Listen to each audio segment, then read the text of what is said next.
Hello and good morning, everyone, to to the first episode of Deeper Conversations, Today and Tomorrow of Education. Now, the thing is that deeper conversations in education are, let's say, the requirement of time. We need to actually indulge in deeper conversations, in conversations that are actually authentic and genuine, because and we need to actually, you know, take off the band-aid from the realities of education and talk about them. So today I'm here with an introductory session.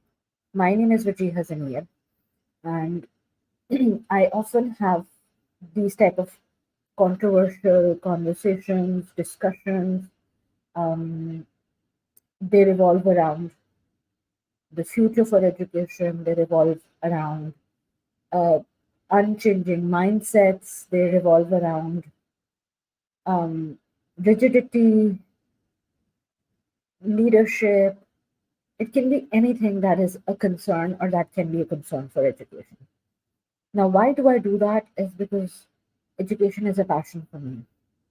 I am not an educator because it's something that I stumbled across. No, I am an educator because it concerns me deeply. It runs deep in my veins. And, well, I love what I do, to be very honest. And I believe that we can change the landscape of education as we see it through mutual understanding, mutual communication.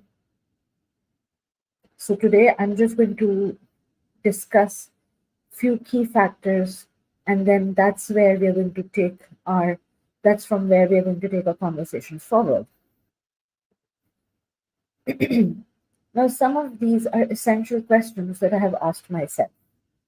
However, what I'm going to do is I'm not going to be asking you these questions, or I am not going to be, you know, delving deeper into these questions of like not going to do a question answer session as we would in a traditional classroom. Rather, I'm going to just focus on the key terminology and try to keep this introductory session brief and short while I talk about these key terminologies which actually answer these five questions or sort of answer these five questions.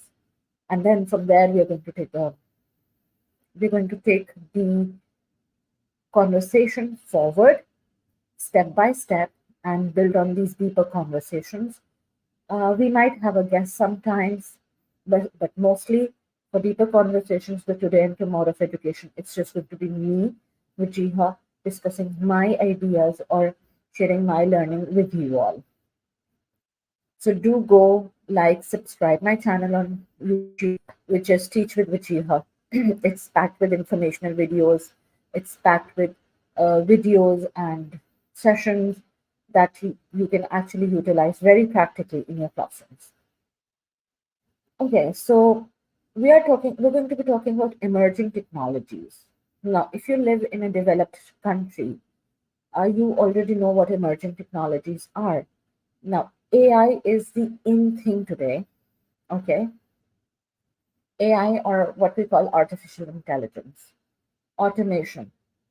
These are emerging technologies. Now, emerging technology basically means it's going to be a technology which is taking up, which is coming up, and which is taking up like the place of something that was previously there. Now, what I feel is that there are definite benefits to having AI automation. The next thing that you will see in your classrooms is going to be VR, virtual reality, augmented reality, MR. MR has not been talked about. MR is mixed realities, like it's going to be a simulation. It's going to be multiple realities merged together. That's why it's known as MR. Now, MR is a very relatively new term. So, if you're not into AI today, how are you going to be talking about or discussing VR, AR, and MR in your classrooms, or how you're going to be implementing them in the classrooms? Now, you as an educator need to know that AI is not just of one type. AI is multiple types, and you need to know or you need to develop an understanding of which type of AI at what point of time in your classroom works. For example, does generative AI always work in your classroom?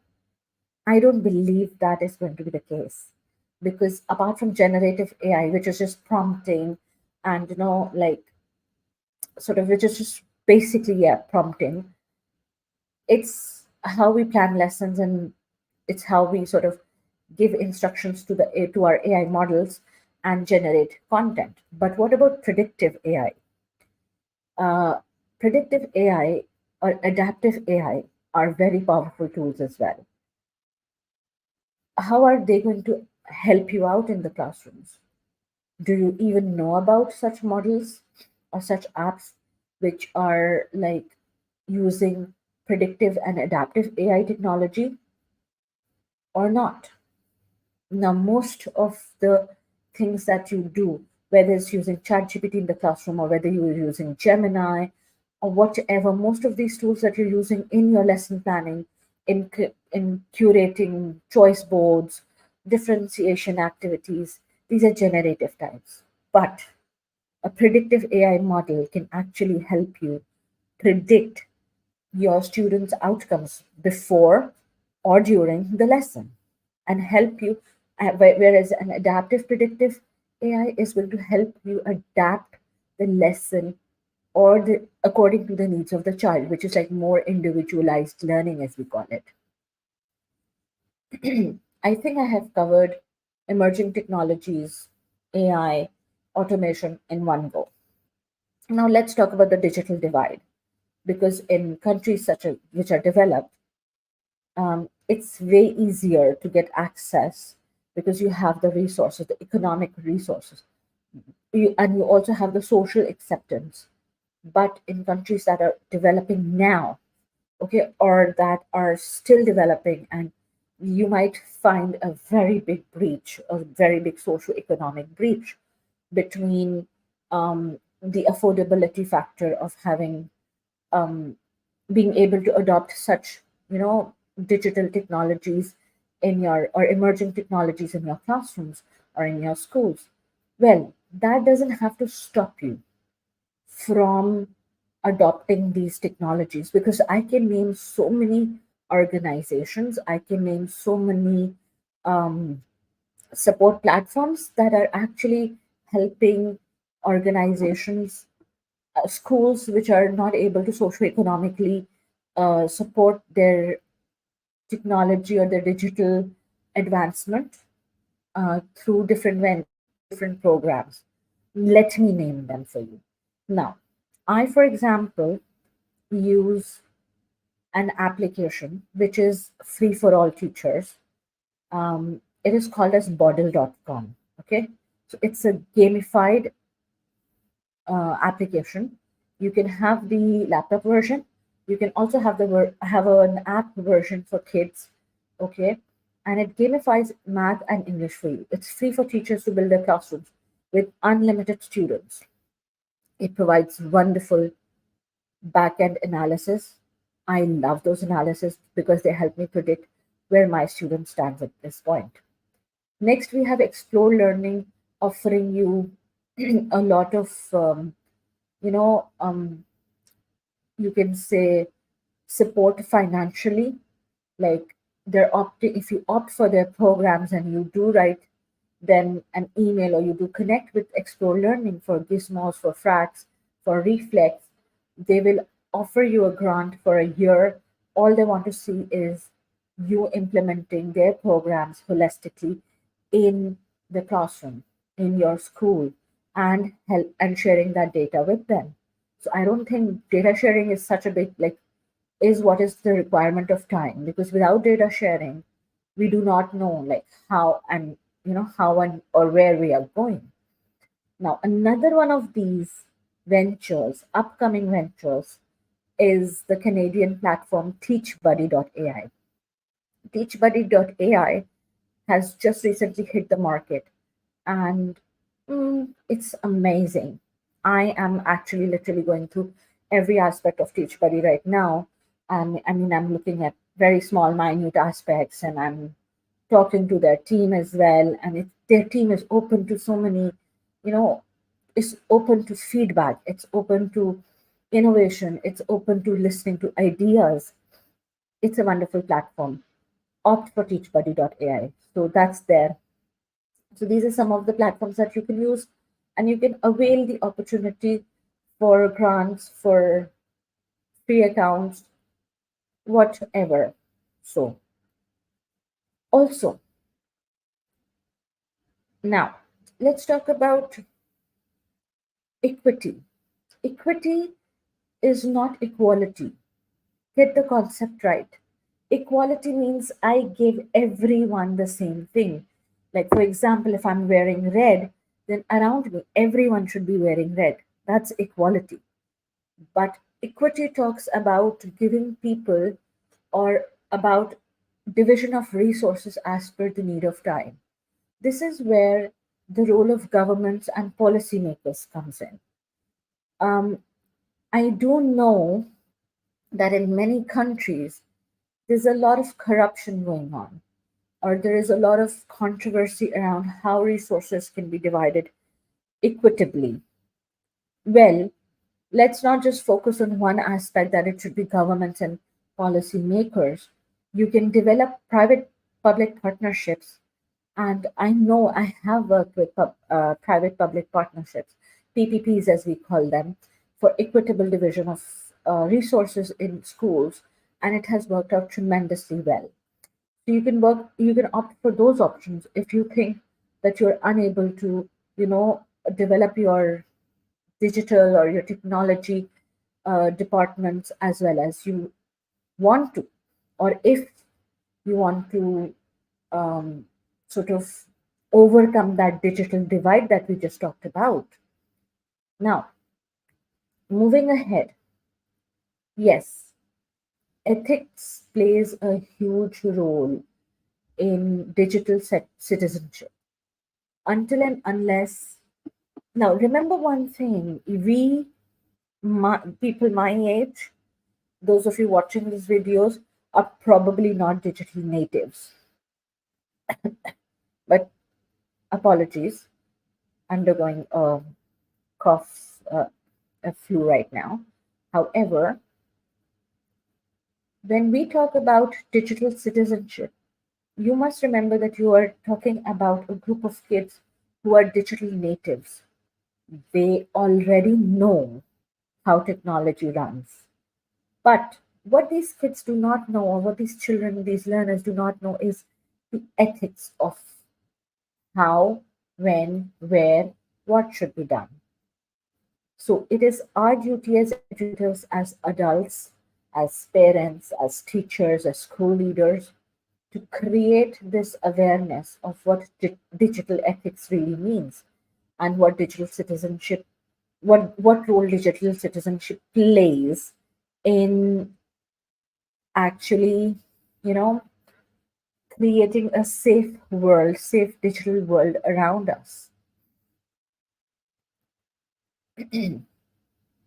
Now, I mean, these are discussions that I'm just having very briefly, but these are actually very deep conversations. Each of these conversations can take hours and hours and debate over, like, across people with different mindsets.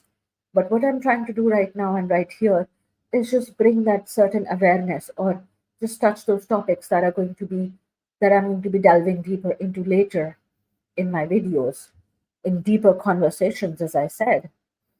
Now, one of the questions that I'm often asked is, how can educators balance the integration of technology with the preservation of human essential skills such as critical thinking, creativity, empathy? Why not? I mean, what's so difficult? I do know that a lot of schools use Seesaw as an application, right? So when we talk about empathy, collaboration, creativity, let's just talk about SCL, for example, and Seesaw. Now, Seesaw actually has SCL activities that you can implement in your lessons. These are just quick, brief activities, 10 minutes, 15 minutes, 5-minute activities. So you are actually being able, these platforms, these digital tools are actually helping you build, merge these skills in a more smoother manner in your lesson plan for people who are already digital natives. However, do not forget to balance it out. It cannot always be like, from my perspective, what I am actually observing is that a lot of educators are just implementing these activities, but there's no feedback provided to the students. Now, if there's no feedback, I don't know whether I've done something right or wrong. So there needs to be a balance between how much of these digital tools am I using for the development of these skills, and how am I balancing it out with actual, like, hands-on activities, out of class activities. Because that one thing is for sure, we don't want these kids just to be in front of screens all the time as well. We do want them aware of their social surroundings as well.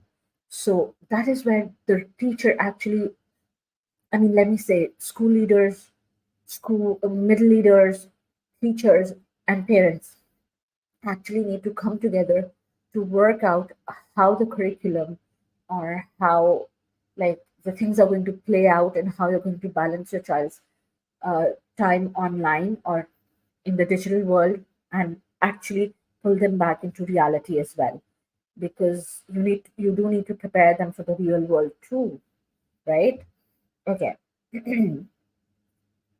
Now, when you're balancing activities, when you're giving them the motivation to learn, you're giving them options on how to learn, it triggers something in students.